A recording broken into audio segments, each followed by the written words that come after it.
All right, Shalom. First and foremost, I want to give all praise and glory and honor unto Yahweh, Bahashem, Yahweh Shai, Bahashem, Harakah Kodash. Double honors unto the apostles and elders of JMS Great Millstone, and a sincere Shalom to Yakim, bringing out this word in diligence and in truth.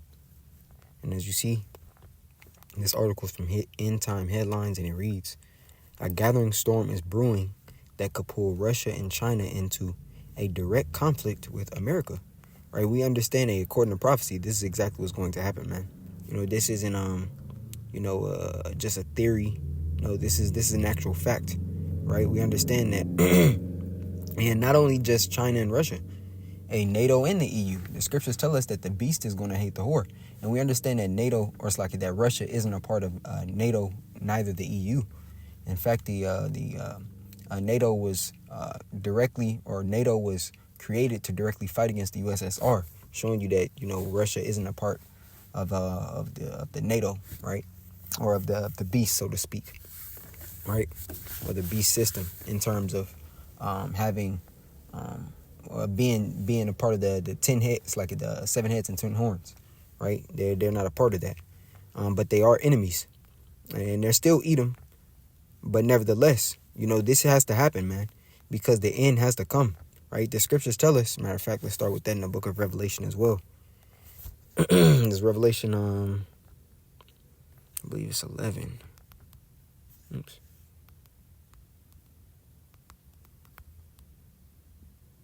Yep.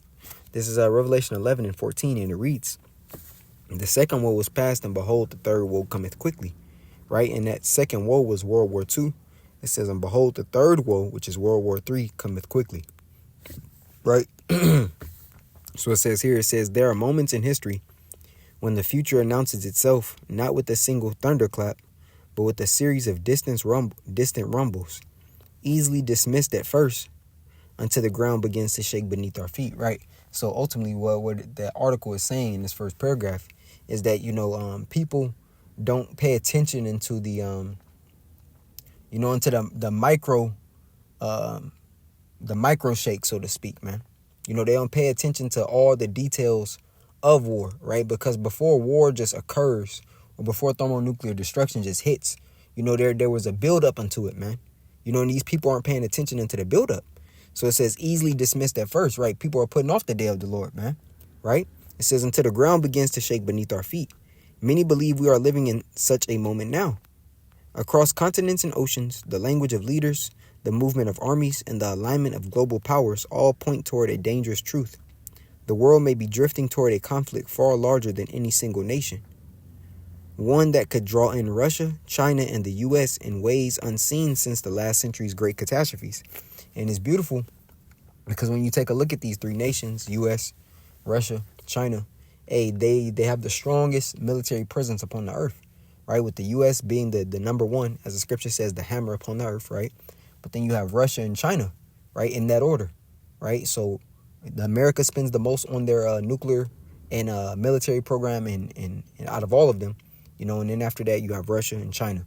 But nevertheless, the scripture tells us when one shoots, all will. Hence, that's why the scripture says, matter of fact, let's grab it out of the book of Second Esdras. Oops, gotta go here.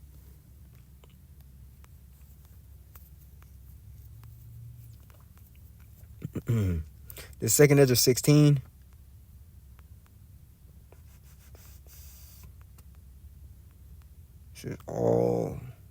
It's like it may be Joel, the second chapter. Yeah, I think it's Joel, the second chapter. Let's grab it in the blue letter.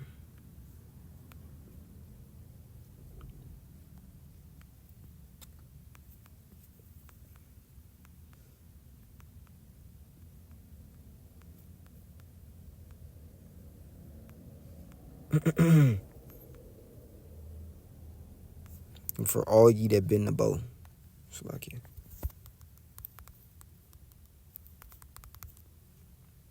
Jeremiah 50, Salakia. It says, "Put yourselves in array against Babylon round about. All ye that bend the bow, shoot at her, spare no arrows, for she hath sinned against Yahweh by Hashem Yahweh Shai." Salakia. And who is it speaking of? It's speaking of America, right? As the scripture says, for her sins have reached unto heaven, and the Most High have remembered her iniquities in Revelation 18 chapter. So it says, put yourselves in array against Babylon, right? That array is that battle formation ultimately, which is going to come from the nukes, right? When they begin to be shot off into the ends of the world. It says, all ye that bend the bow shoot at her, spare no arrows, for she hath sinned against the Lord, right? Shout against her round about. She hath given her hand, her foundations are fallen, her walls are thrown down, for it is the vengeance of the Lord. Take vengeance upon her, as she hath do unto her. Right? So we understand the fate has to come to pass. The Most High is not a man that he should lie. It says, many believe we are living in such a moment now across continents and oceans. The language of leaders, the movement of armies, and the alignment of global powers all point toward a dangerous truth. The world may be drifting toward a conflict far larger than any single nation. One that could draw on Russia, China, and the U.S. in ways unseen since the last century's great catastrophes. For decades, Europe lived under the comforting illusion that major war had been banished to the pages of history books. That illusion is now, governments are quietly preparing their populations for hardship, scarcity, and sacrifice. And the scripture tells us that, man, right? About these nations gearing up for war. It speaks about their plowshares. That's in the book of Joel for sure.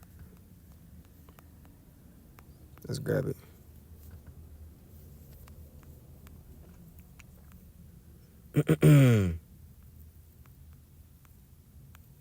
Their plowshares shall be beaten to swords.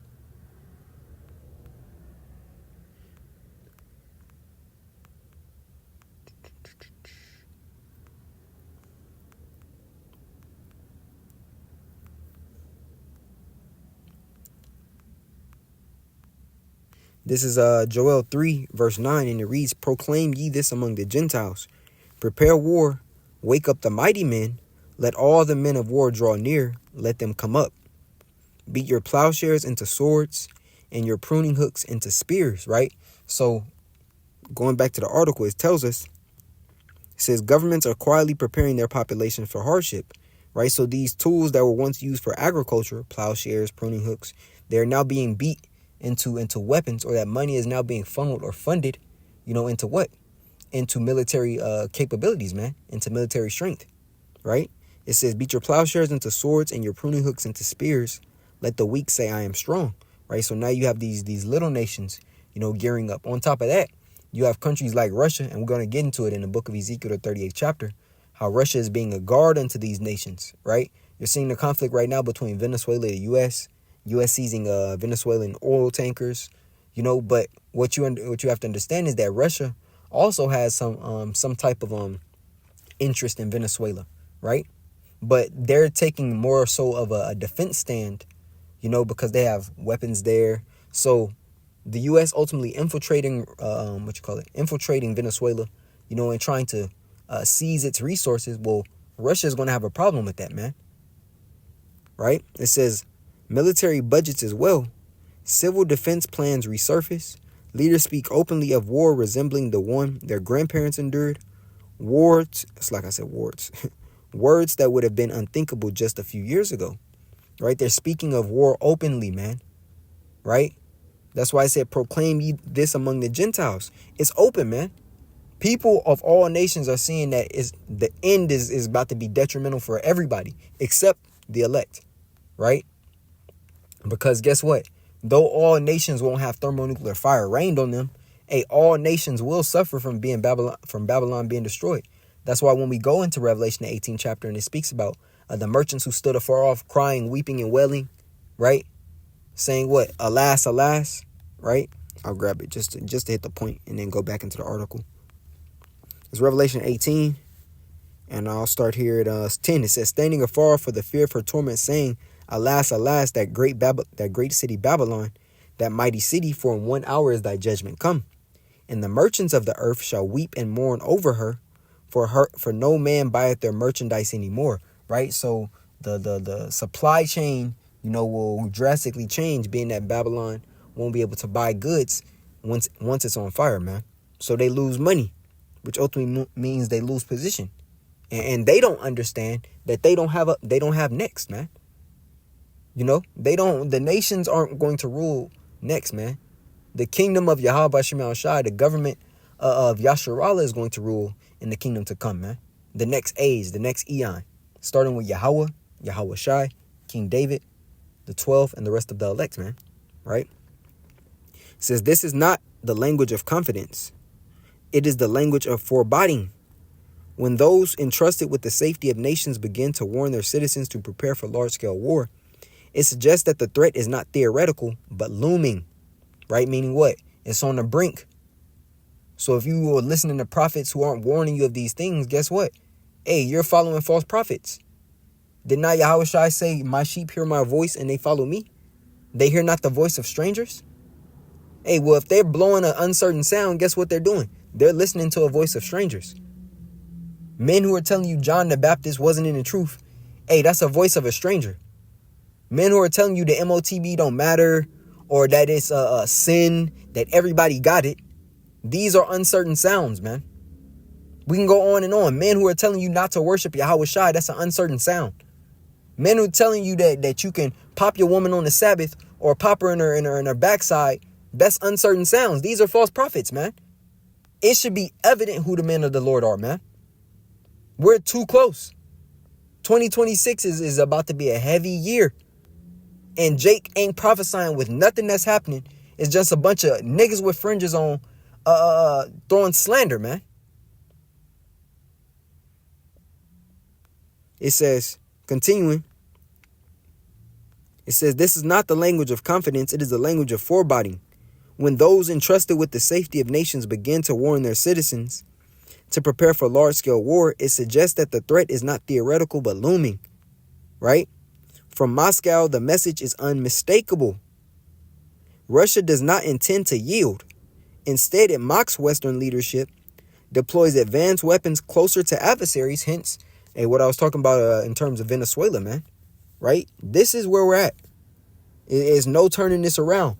Matter of fact, the scripture says that in the book of 2nd Esdras, the 16th chapter as well, about the plagues.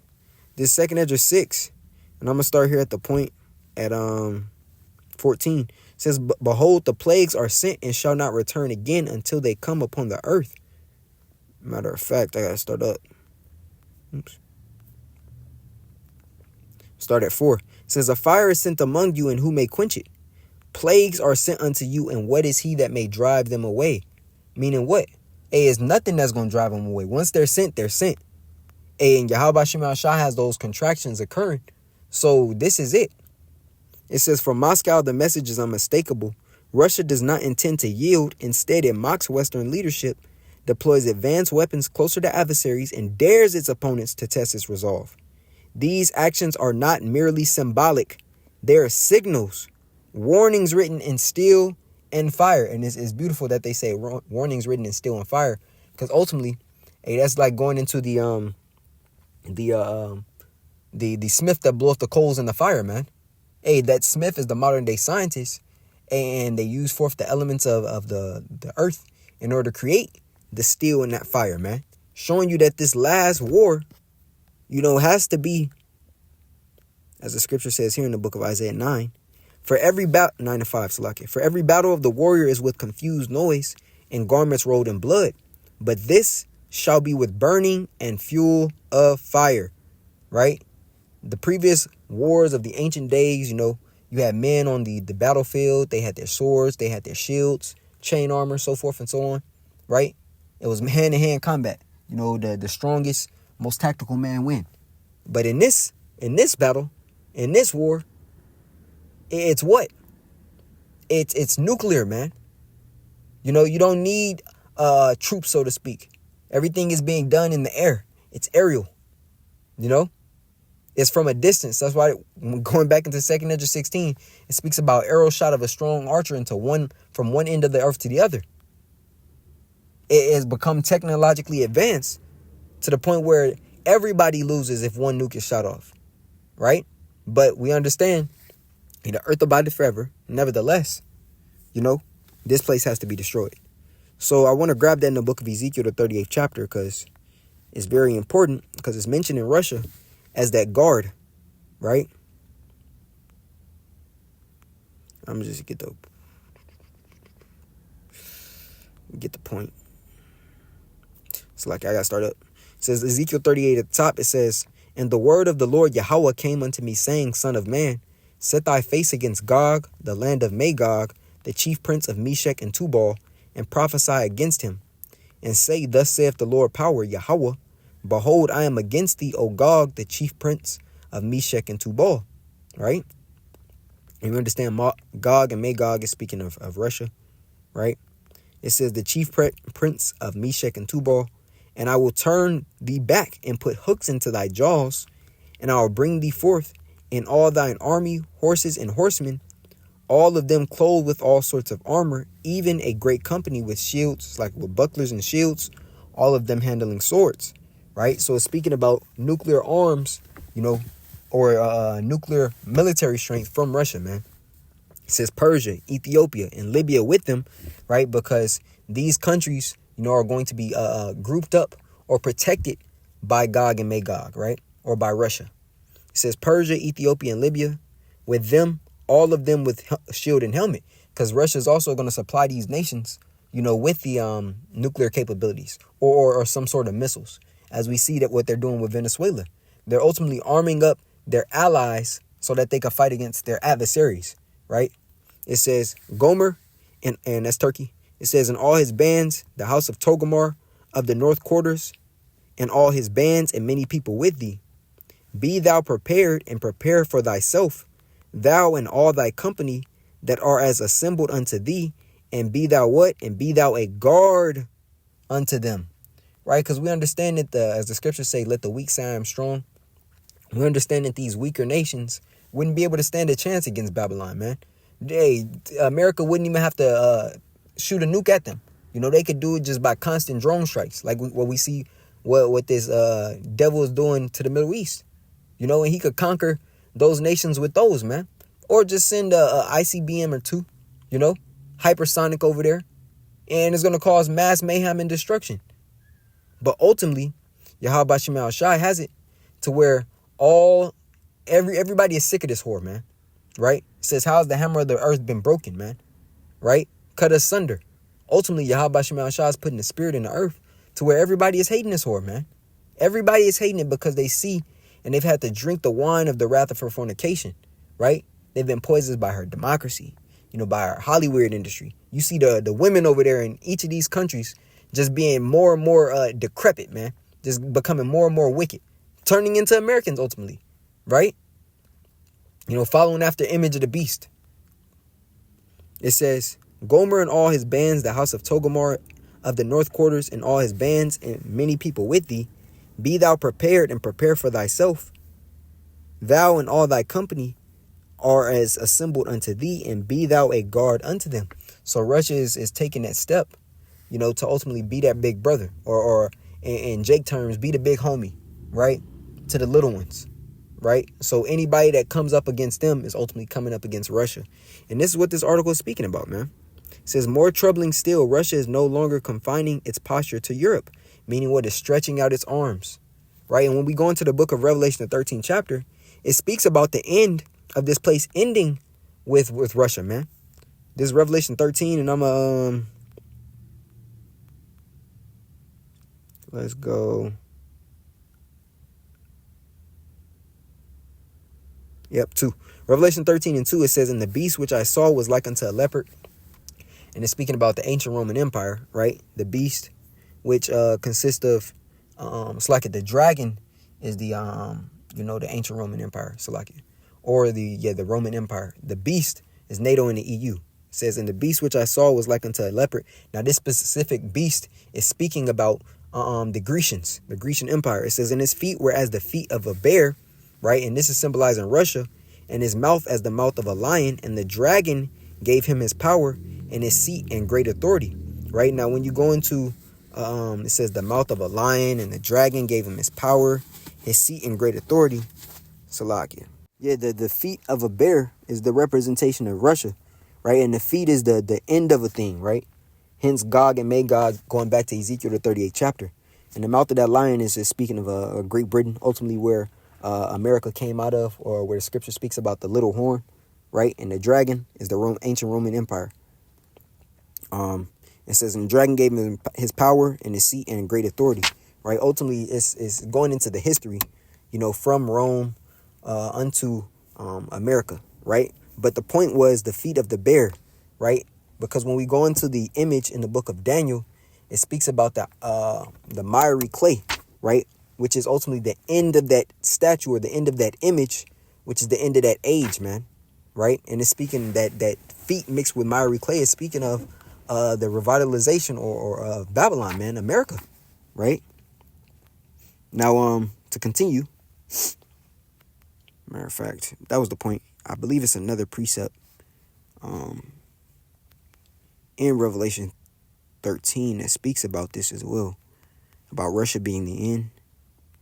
I believe that was it, though. Could have been it. Consulate, that was the point, just to hit that. But to go back into this article, it says, where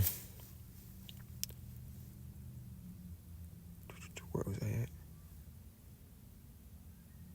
Yeah, right here. It says, Russia does not intend to yield. Instead, it mocks Western leadership, deploys advanced weapons closer to adversaries, and dares its opponents to test its resolve. These actions are not merely symbolic, they are signals, warnings written in steel and fire. More troubling still, Russia is no longer confining its posture to Europe. It has begun issuing sharp warnings regarding conflicts far from its borders, declaring that certain actions by the U.S. could prove fatal mistakes. Such language is not chosen lightly. It reflects a worldwide view in which confrontation is expected, perhaps even inevitable. As history so often shown, oil is rarely just oil. It is power, leverage, and bloodshed wrapped into one. The escalating standoff over Venezuela's oil exports has transformed an economic pressure campaign into a geopolitical powder keg. When great powers challenge one another over energy, the consequences tend to ripple outward. Russia's vocal defense of Venezuela is a reminder that alliances extend beyond geography.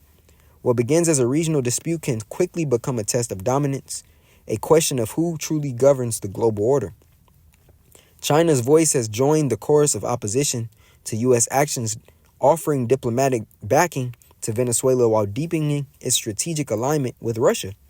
While Beijing speaks the language of restraint, its positioning reveals something deeper: a world dividing into rival camps, each convinced it must resist the other or risk decline.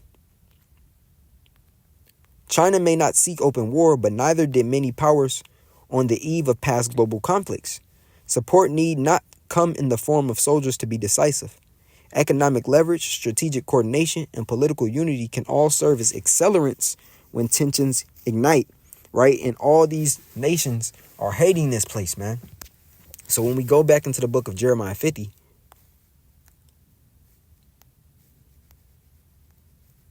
and I'll start here at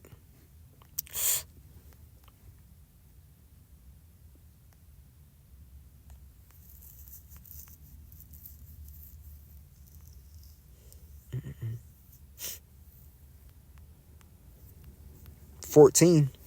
Ooh. So like, yeah.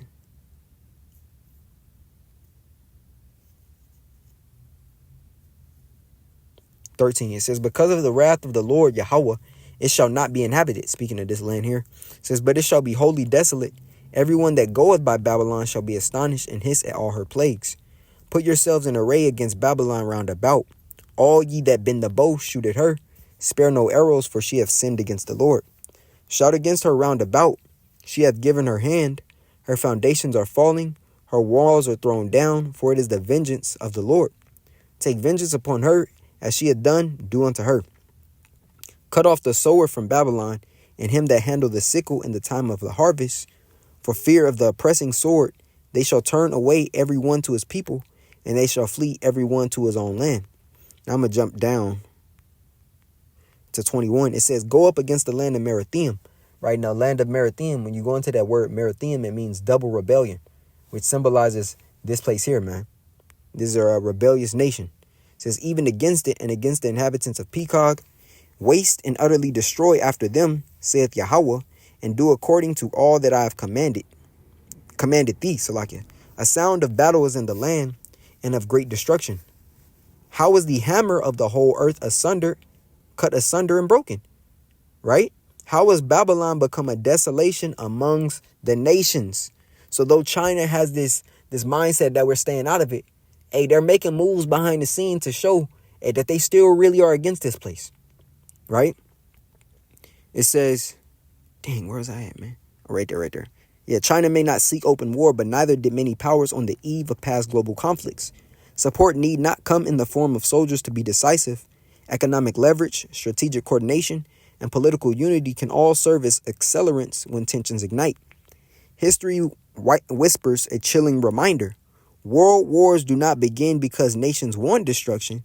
They begin because leaders believe they can control escalation, because alliances harden, because pride outweighs caution, and because warnings are ignored until it's too late.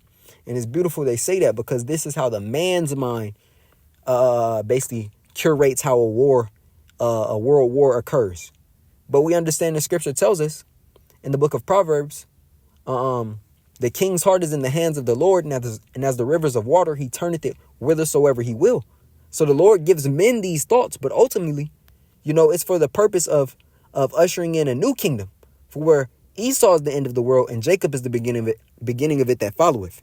And this is why it's happening. Also to destroy the 2/3, on this side, and to eradicate Babylon the Great. So there's multiple reasons as to why the Lord's doing it. Because in essence, he's also doing it to save the elect from this hell, right? So continuing, right? Because we understand him delivering that remnant, is a salvation, man. A salvation that was meant only for 144,000, 12,000 out of each of the 12 tribes of the nation of Israel, which consists of men, and the 1/3, right?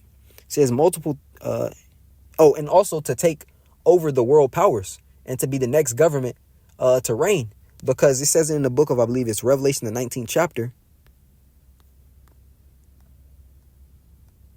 Matter of fact, there's Revelation 19, and this is another reason.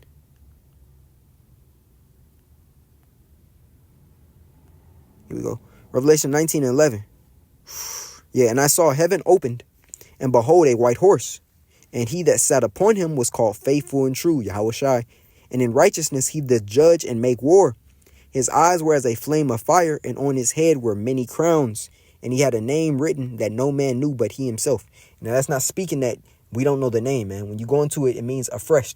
The Lord is making his name afresh. So that's the point. But on his head were many crowns, because ultimately that's part of this world coming to an end, is Yahushai's kingdom being exalted and being the standard of righteousness upon earth. It says multiple theaters are now active. Europe smolders, and Europe is that pit, that bottomless pit that the scriptures speak about in the book of Revelation 13. I believe it's 13. It says America, it's like it, or maybe Revelation 17 and 15. Let me check really quick.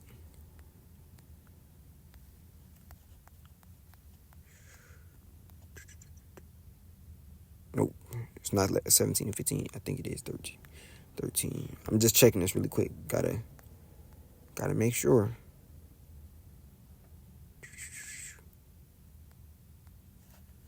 So like it. Bottomless.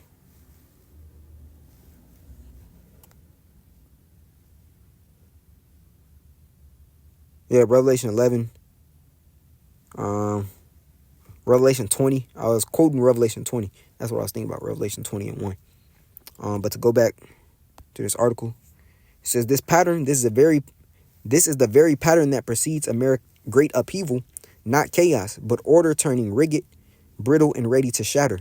Diplomacy still exists, treaties remain on paper, deterrence still restrains the worst impulses of power, but restraint is fragile when rhetoric grows harsher and weapons move closer to confrontation zones.